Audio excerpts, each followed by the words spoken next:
Russia is the largest country on Earth. Its territory spans 11 time zones, 2 continents, and 6.6 million square miles of land. That's 70% larger than the US. But right now, a chunk of it the size of Australia is quietly being lost, not to military defeat or an invasion.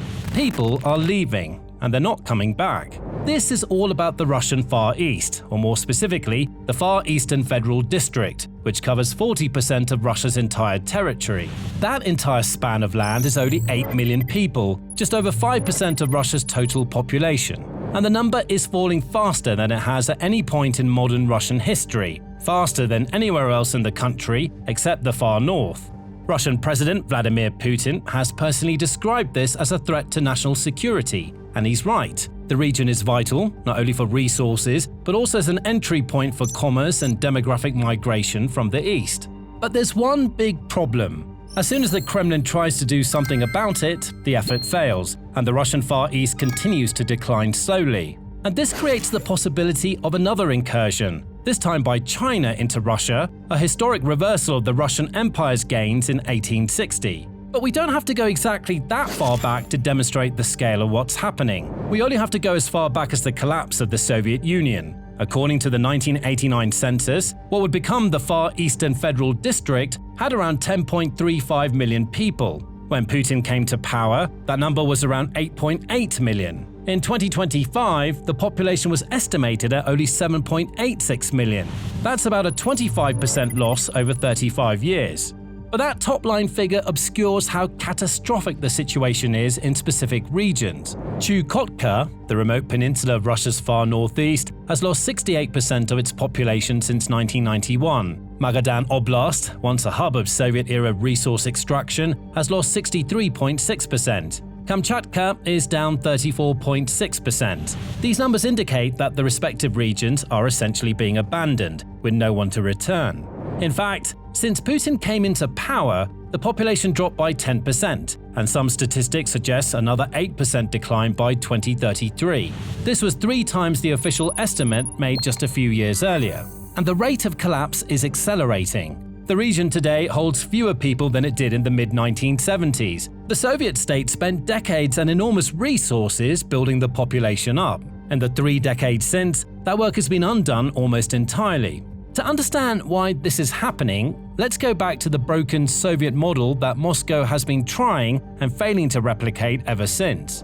The USSR populated the Far East through a combination of methods, some of them deeply coercive. Gulag labor built the infrastructure of the early Soviet Far East, particularly in the northeast. But the post-Stalin model relied on positive incentives. Wages in the region were 50% to 2 times higher than the national average. Workers who came east were guaranteed the right to housing in their home regions, which was a critical safety net in the Soviet housing system. The accumulated savings from the higher wages and relatively low cost of living essentially meant that the Far East was framed as a temporary sacrifice with a guaranteed future payoff back west, where life was easier due to higher population density, better access to infrastructure, and a more favorable climate. That system worked, even if it encountered setbacks because it was direct. The state provided the incentives, the state controlled the institutional guarantees, and the state funded the social infrastructure that made harsh conditions bearable. Net migration to the region was positive right up until the late 1980s.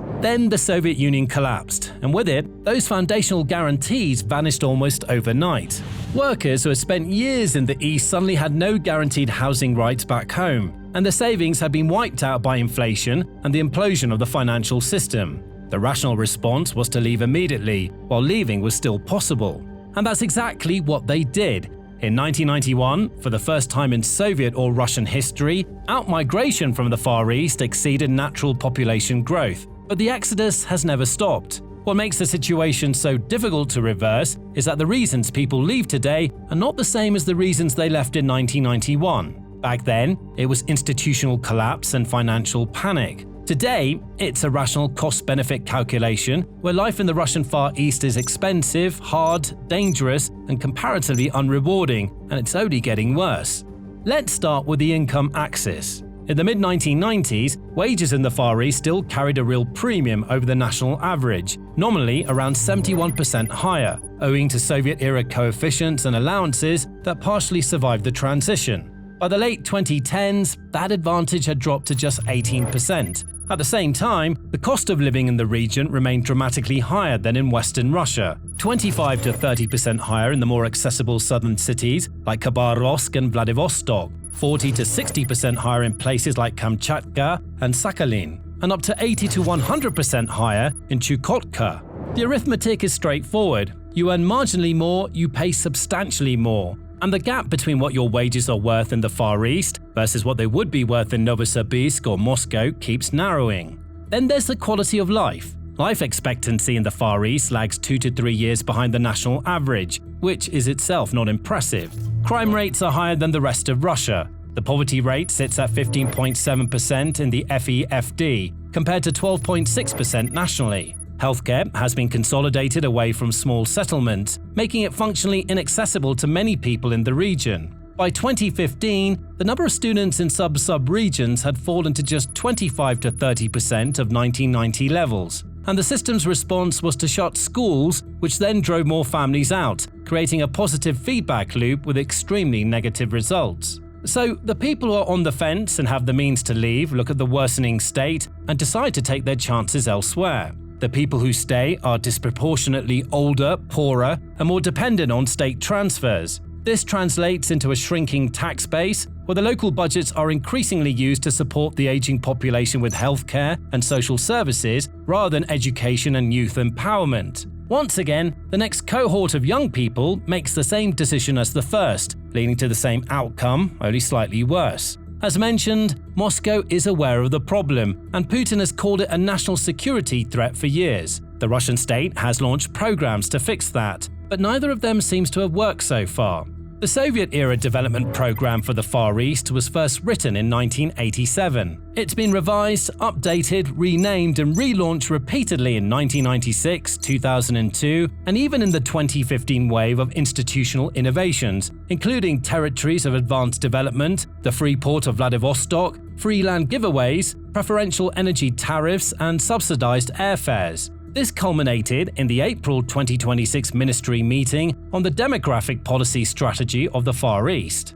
But 30 years of programs ultimately boiled down to the same issue. The model itself no longer works. And the researchers of the Economic Research Institute of the Russian Academy of Sciences published their findings back in 2021, 5 years before the final wave of incentives. The free land program is the perfect example of why the system doesn't work. The Kremlin offered hectares of land in the Far East to residents for free. The problem is that much of that land was offered without roads connecting it to anything, without rail access, without any infrastructure that would make it usable or livable. Then there were wages. Russia had nominally increased wages for certain categories of workers, but Moscow had repeatedly failed to pay them on time. So the workers should get higher wages, but they end up being delayed or cancelled to the point where it's uncertain if there was an increase in the first place. There were even some grand schemes, including proposals to build entirely new millionaire cities to concentrate and anchor the Far Eastern population. But these never got beyond the announcement phase simply because there's no budget for building an entire city.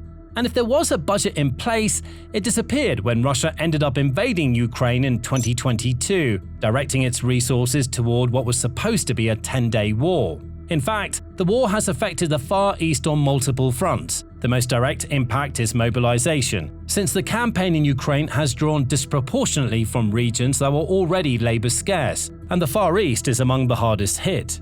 Working-age men are the demographic most needed to sustain any kind of economic activity in a region that already can't find enough workers, and yet they've been mobilized, killed, wounded, or even fled to avoid conscription. The war has also devastated the budget, as Russia's defense spending has crowded out everything else, with infrastructure being the most visible casualty. Roads are not being built. Rail expansion projects that Russian planners were discussing as recently as 2023 are stalled. And the aviation network that connects isolated Far Eastern communities from each other and Russia's western regions is degrading, as sanctions cut Russia's aviation industry off from western parts and expertise. In late 2023, Russia originally proposed a plan to build 1,000 aircraft for domestic and international flights by 2030. By 2025, the number of planes built was 13, and the plan was quietly shelved. But perhaps the biggest factor in how the Far East is being lost is that Russia's neighbors are slowly beginning to convert the region. Now, just a quick reminder that if you want analyses like these, make sure to subscribe to The Military Show. We post daily videos on geopolitics and warfare, so you know what happens as soon as it does. Back to the Far East. China has been moving into the region for years, and the Ukraine war has accelerated the process dramatically. Moscow now needs Beijing far more than Beijing needs Moscow, and the price of that dependence is being paid in the Far East. By 2025, Chinese investment in the Far Eastern Federal District is projected to approach 1 trillion rubles, or about $13.5 billion. Trade volumes between the Khabarovsk territory and China grew by 5.5 million tons in 2024, and then by another 36% in just the first 6 months of 2025. China is essentially absorbing the entire economy of the Far East, funneling what should be inter-federation trade to itself. But there's an even more important factor here: population. An estimated 500,000 Chinese citizens now live between Vladivostok and the Urals. The number is growing, facilitated by visa-free arrangements and preferential access to Russia's own territories of advanced development, the economic zones Moscow created to attract investment and retain population, which have turned out to be more effective at drawing in Chinese workers than at keeping Russian ones. In several cities and localities in the Far East, Ukraine's Foreign Intelligence Service has reported that enclaves have formed where Russians are practically absent from the workforce. And remember, the Russians who actually live in the Far East weren't originally from the Far East. They aren't minorities who were used to living in Siberia, but were relocated there by the Soviet Union on the promise that their work would yield more money. They're culturally more similar to Western Russia than the indigenous population. And that population actually has closer ties to Mongolia or China already, though that has not necessarily made it more accepting of the new wave of immigrants. China's government arguably has the same interest in mind. Remember, before 1860, Outer Manchuria was part of Qing China, and China hasn't really forgotten that tidbit of historical context. In previous years, China went so far as to label Russian cities in the region with their previous Chinese names. Of course, that's not an indicator that China is suddenly going to invade to take back what it lost a century and a half ago. But maybe it doesn't need to invade anyway, given that the local population is already being strained by Russia's economic policies and unequal treatment by mobilization and wartime interests. To counter that, Russia decided to use an unorthodox and possibly self-destructive tactic, replacing Russians with a different type of Eastern Asians. To fill the labor shortage in the Far East, Moscow has turned to Pyongyang. The arrangement is straightforward. Over 15,000 North Korean workers officially arrived in Russia in 2024 and early 2025, and most of them are in the Far East, since that's where they're needed and closest to their home country. Unofficial estimates put the actual number closer to 50,000 by the end of 2025, and Russian companies operating in the region have already submitted requests for an additional 153,000 North Korean labor contracts. The demand is also not slowing down, and is demonstrated by the fact that many North Koreans describe their contracts as closer to slavery, with 18-hour work shifts and only 2 days off per year. The structure of the arrangement tells you everything about who's benefiting. North Korean workers receive wages at roughly the minimum level permissible under whatever contractual framework applies. The difference between what Russian companies pay and what those workers actually receive flows to Pyongyang, which is one of the Kim Jong-un's regime's most significant sources of hard currency. This is one reason North Korea has every incentive to keep the arrangement running on its current terms, and no incentive to renegotiate in Moscow's favor. The result is that two nuclear-armed states are simultaneously entrenching themselves in Russian territory, using different instruments but achieving the same strategic outcome: a growing and deepening presence in a region that Moscow can't adequately staff, fund, or govern with its own population. Ukraine's Foreign Intelligence Service has framed this as Moscow paying for the war with its own territory, yet another gamble for trying to win the war and achieve some level of domestic stability that Putin imploded with his own efforts. There's also another dimension here that receives relatively little coverage in the West, partly because it sounds extreme and partly because it's still at an early stage: the political consequences inside Russia of the Far East demographic collapse. As ethnic Russians leave, the demographic composition of the region is shifting. In some cities in the Far East, the combined Chinese and Uzbek populations are now on par with Russians. Russian activists, including some with organized platforms, have begun publicly discussing the concept of an independent Siberia, sometimes invoking the phrase United States of Siberia that originally began as an art movement but translated to a political and cultural identity. These are still fringe conversations today, but consider the greater context. Putin has spent the last 25 years in office trying to curb any form of national identity that isn't distinctly Russia first, even going so far as to erode the independence of former Soviet states to keep them connected to the Federation. The fact that there's yet another possible separatist movement, this time for a region where Moscow has the lowest chance of interfering due to sheer distance and lack of institutions and infrastructure, means that internal Russian politics are on the brink of collapse. Of course, the activists are currently directing their efforts from abroad, as they were among the first to leave Russia at the start of the war in Ukraine. But if Putin's government shows any sign of weakness, the local population might start seeing through the state-funded propaganda and join ranks. So, we're left with an area that rivals the world's largest countries, sitting atop the world's largest reserves of timber, fish, rare earth elements, diamonds, gold, and hydrocarbon deposits, bordering China, Japan, and North Korea, and almost touching Alaska across the Bering Strait.